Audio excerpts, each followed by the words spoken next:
Episode की शुरुआत में नागिसा कहती है कि मुझे समर पसंद है, जिसमें pool, sea, swimsuit, woodland school and seaside school होते हैं।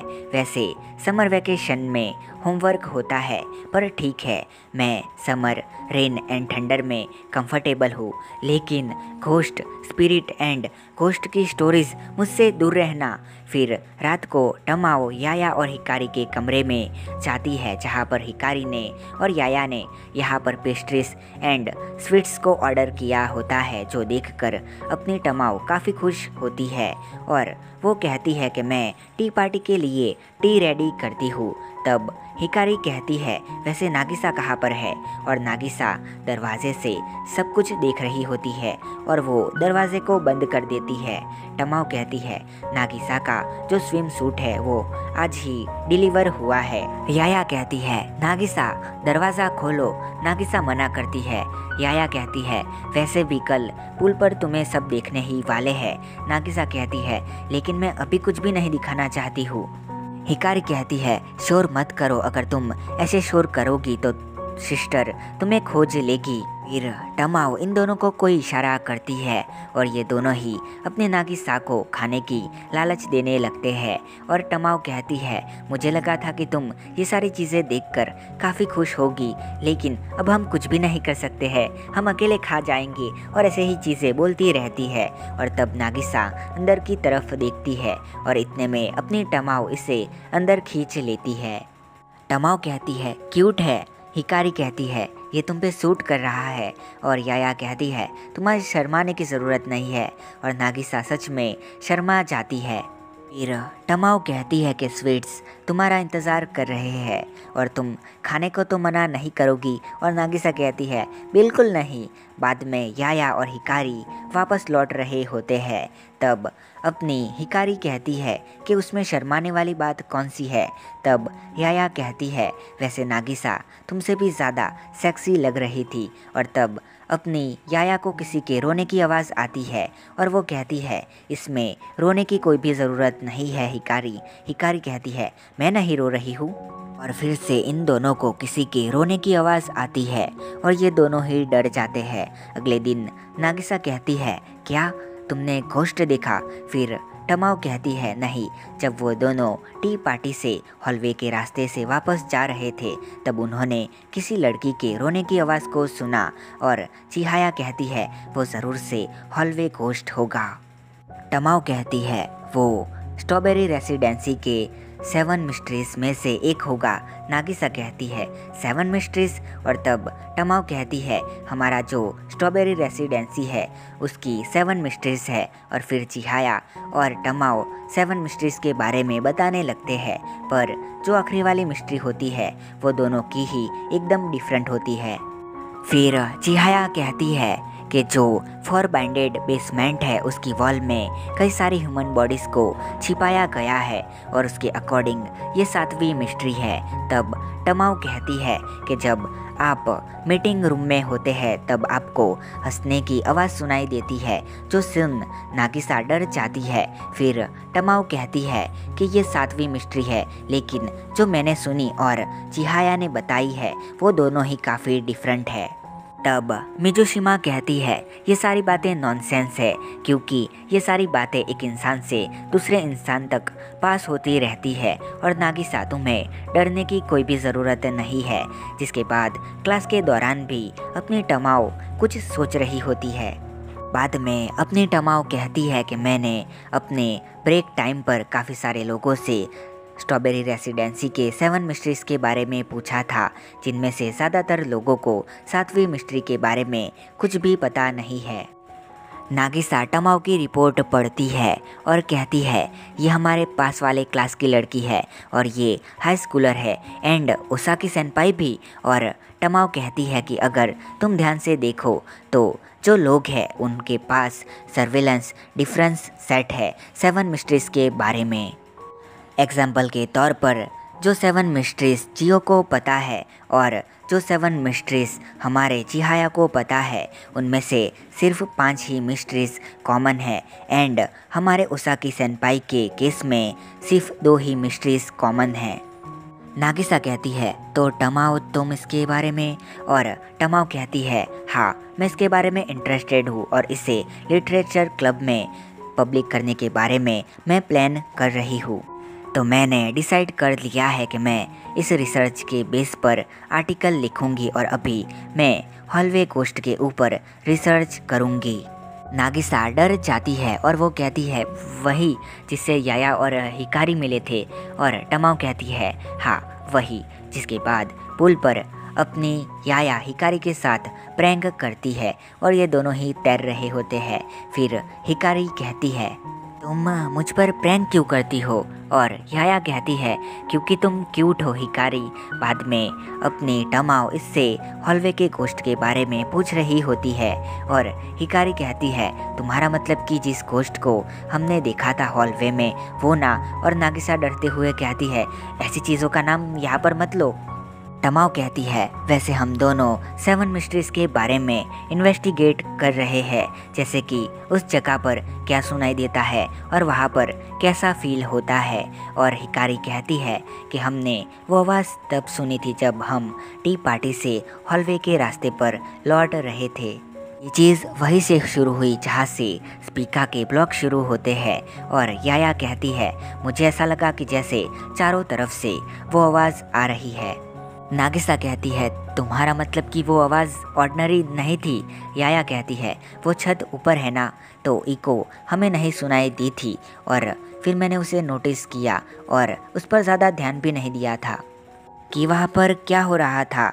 और तब टमाओ कहती है वैसे वो आवाज़ कैसी थी, और तभी अपनी याया नागिसा के पीछे आके उसे डरा देती है एंड ये काफ़ी डर जाती है। तब उसका टॉवल नीचे गिर जाता है और टमाओ कहती है कि कोस्ट से भी ज़्यादा डरावनी तो तुम्हारी नेक बॉडी है, और ये कहती है मगर क्यों। रात को टमाओ कहती है कि नागिसा यहाँ पर यूनिक कैरेक्टरिस्ट है जो कि हॉलवे कोस्ट के बारे में जानते हैं, तुम और ज़्यादा जानना चाहोगी। नागिसा कहती है हाँ। तब टमाओ कहती है कि ये डाटा इनसफिशिएट है तो मैं तुरंत इसके बारे में कुछ भी नहीं कह सकती हूँ, लेकिन ऑलमोस्ट सारे स्टूडेंट इसके बारे में जानते हैं। यहाँ तक कई लोग कम्प्लीटली डिफरेंट जवाब देते हैं और हॉलवे कोस्ट सबके लिए कॉमन है। पता नहीं कैसे करके जो लोग ग्रेजुएट हुए थे उनमें से भी कई लोगों को इसके बारे में पता है।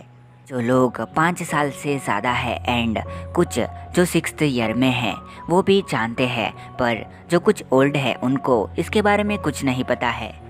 नागिसा कहती है 5 साल से पुराने मतलब कि वो अभी 6th ईयर के साथ रहते होंगे। और टमाओ कहती है हाँ ये भी हो सकता है कि वो सारे रूमर्स हाल ही में फैलना शुरू हुए हैं। नागिसा कहती है वैसे हॉलवे कोस्ट की स्टोरी क्या है।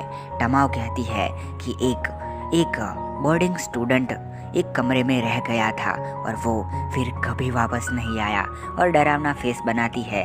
तब नागिसा अपने कंबल में घुस जाती है और टमाओ कहती है कल भी हम अपने अपर क्लासमैन से इसके बारे में पूछना जारी रखेंगे। जिसके बाद में अपने टमाओ की नींद खुलती है और वो देखती है कि नागिसा उसके सामने खड़ी होती है और वो कहती है तुम हंसना मत, मुझे नींद नहीं आ रही है, कि हम दोनों साथ में सो सकते हैं। और टमाओ कहती है ठीक है। फिर वो अपने टमाओ के साथ सो जाती है। फिर नागिसा कहती है ये पहली बार है जब से मैं ट्रांसफ़र हुई हूँ, तब से मैं सेम बेड में सोई हूँ, और अब मुझे काफ़ी टाइम से तुम्हें ये पूछना था साथ में सोने के बारे में, क्योंकि जब से मैं ट्रांसफ़र हुई थी तब से मुझे काफ़ी अकेला लग रहा था। और इसका हाथ पकड़ लेती है। टमाओ कहती है अगर हम दोनों एक दूसरे के हाथ पकड़ के सोते हैं तब हमें सेम ड्रीम आएंगे। और नागिसा कहती है टमाओ चान प्लीज़ डरावने सपने मत देखना। फिर ये दोनों सो जाते हैं। इसके अगले दिन पर अपने टमाओ और नागिसा हॉलवे कोस्ट के बारे में अपने रोकुजो से पूछते हैं। फिर रोकुजो कहती है कि ये अच्छा होगा अगर तुम ऐसी अनसाइंटिफिकल चीज़ों के बारे में पूछना बंद करो, एकेडमी में ये सब नॉनसेंस है। और तब नागिसा कहती है लेकिन कुछ लोगों ने उसकी आवाज़ सुनी है, और रोकुजो इन दोनों को ये सब बंद करने को कहती है। जिसके बाद अपनी नागिसा शिजुमा से भी इसके बारे में पूछती है और शिजुमा कहती है स्टूडेंट काउंसिल प्रेसिडेंट ने तुमसे क्या कहा। नागिसा कहती है स्टूडेंट काउंसिल प्रेसिडेंट्स ने कहा कि मुझे ऐसी अनसाइंटिफिकल चीज़ों के बारे में पूछना नहीं चाहिए। और शिजुमा कहती है मैं भी वही कहना चाहूँगी। और नागिसा कहती है मैं तो बस यही पूछ रही थी कि तुम्हें उसके बारे में कुछ पता है या फिर नहीं। और शिजुमा कहती है मैं अपना जवाब दे चुकी हूँ।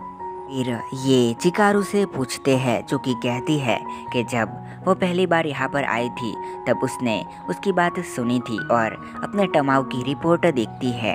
और टमाओ कहती है कि जो भी बिलो 5th ईयर है एंड 6th ईयर में है वो इसके बारे में जानते हैं, कुछ हायर भी जानते हैं, लेकिन जो लोग 10 साल पहले यहाँ से ग्रेजुएट हुए थे उनको इसके बारे में कुछ नहीं पता है। और तब अपनी चिकारू कहती है जब मैं पहली बार यहाँ पर आई थी तब मैंने सुना था कि किसी सीनियर ने उस आवाज़ को सुना था, या फिर बस अफवाहें थी, या फिर जब 6th ईयर स्टूडेंट्स यहाँ पर एंटर हुए थे तब वो बात हुई होगी, या फिर ये सच में कोई मिस्ट्री हो सकती है। टमाओ कहती है तुम इसमें इंटरेस्टेड हो, और ये कहती है हाँ। नागिसा कहती है तुम्हें डर नहीं लगता है। चिकारू कहती है तुम्हें पता है ये स्ट्रॉबेरी रेसिडेंसी कितनी पुरानी है? ये तब बनी थी जब मैटर इंस्टेब्लिश हुई थी और उसे 100 साल हो गए हैं। काफ़ी टाइम पहले हमारी जैसी लड़कियाँ यहाँ पर रहा करती थी। ये जो दीवारें हैं वो भी हमेशा हमारी बातें सुनती है। तो तुम्हें नहीं लगता है कि ये चीज़ भी एक मिस्ट्री की तरह सूट करती है और इसे भी मिस्ट्री होना चाहिए? अब रात को अपनी टमाओ कमरे से बाहर जाने वाली होती है और तब नागिसा जाग रही होती है। नागिसा कहती है क्या तुम अभी भी इसके बारे में इन्वेस्टिगेट करने वाली हो? टमाओ कहती है हाँ। क्या तुम मुझे कंपनी देना चाहोगी? नागिसा कहती है हाँ ज़रूर। जिसके बाद ये बाहर आ जाते हैं। नागिसा कहती है कि अगर मैं तुम्हारे साथ हूँ तो मुझे लगता है कि मैं ठीक हूँ, यहाँ तक डरावनी चीज़ें मेरे आसपास हो तब भी। जिसके बाद ये हॉलवे की तरफ जाने लगते हैं और तब दोनों को किसी के रोने की आवाज़ आती है और तब नागिसा काफ़ी डर जाती है और अपनी टमाओ नागिसा को लेके उस आवाज़ की डायरेक्शन में जाती है। तब काफ़ी डरावना माहौल होता है, पर ये देखते हैं कि यहाँ पर तो कैट म्याऊ कर रही होती है, जो कि यहाँ से चली जाती है। और नागिसा कहती है तो हॉलवे गोश्त की आवाज़ एक कैट की म्याऊ थी। और टमाओ कहती है हाँ। नागिसा कहती है तो फिर जो स्टूडेंट 5 साल पहले थे उन्होंने भी एक कैट की आवाज़ सुनी होगी और ये यहाँ से चले जाते हैं। जिसके बाद फिर यहाँ एक लड़की रो रही होती है। तब दूसरी लड़की आती है और कहती है मियुकी तुम फिर से रो रही हो? मियुकी कहती है शिजुमा। और शिजुमा कहती है मियुकी मैं समझ सकती हूँ कि ये तुम्हारा फर्स्ट टाइम है जब तुम डॉर्मेटरी में रह रही हो, लेकिन इससे अफवाहें फैल सकती है कि किसी ने किसी के रोने की आवाज़ सुनी थी। और मियुकी सॉरी बोलती है। फिर शिजुमा जाते हुए कहती है मियुकी क्या आज रात के लिए हम दोनों सेम बेड पर सो सकते हैं? मियुकी कहती है पर सिर्फ आज रात के लिए। और ये दोनों जाने लगते हैं। अब प्रेजेंट में अपने क्लास में मियुकी को रीडिंग करने के लिए खड़ा किया जाता है। तब अपनी शिजुमा इसे पेज नंबर बताती है। जिसके बाद शिजुमा कहती है तुम घूमने जाना चाहोगी? और मियुकी अपने खिड़की की बाहर देखती है। बाद में नागिसा पुल पे होती है और वो स्विम कर रही होती है। तब टमाओ आती है और नागिसा कहती है मेरे साथ स्विम करोगी? टमाओ कहती है मुझे तुमसे कुछ कहना है कि अभी मेरा आर्टिकल ख़त्म नहीं हुआ है, सो मैंने डिसाइड किया है कि मैं दूसरी 7 मिस्ट्रीज है उनके बारे में इन्वेस्टिगेट करूँगी।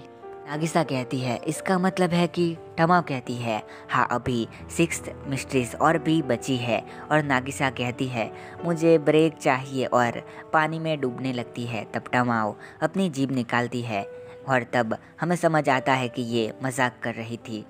और बस इसी के साथ ये एपिसोड ख़त्म होता है।